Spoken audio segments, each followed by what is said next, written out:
দুর্গাপুরে যে মেয়েটি সর্বনাশ হলো, সে কি শুধু দুর্গাপুরের মেয়ে, নাকি সে আপনার আমার বাড়ির মেয়েটাও? তাই কয়েকটা লাইন বলি। যে মেয়েটা দুর্গাপুরে, সেই মেয়েটাই তোমার ঘরে।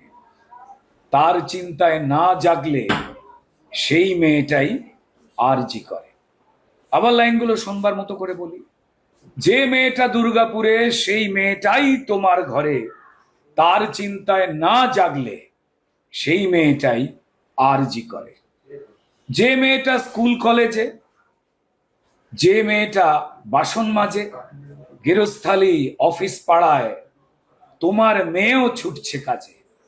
আর ওদিকে যে মেয়েটা সিংহাসনে রক্ত মাখে আপন মনে, তার খেলাতে জড়িয়ে গেলে ছুটবে তুমি রোজ শ্মশানে।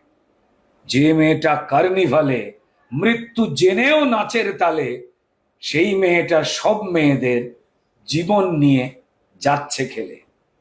যে মেয়েটা দুর্গাপুরে, সেই মেয়েটাও তোমার ঘরে। আজ তার চিন্তায় না জাগলে সেই মেয়েটাও আরজি করে।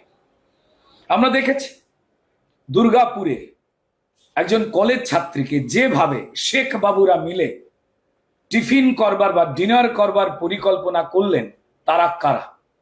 সেই নামগুলো কি? শেখ রিয়াজ উদ্দিন, শেখ ফিরদৌস, শেখ শফিকুল এবং তাদের পান্ডা শেখ নাসির উদ্দিন, আর সঙ্গে অপু বারুই বলে একজন। কারাই মেজরিটি? তারা কিসের সাহস আর কিসের প্রশ্রয় পাচ্ছে?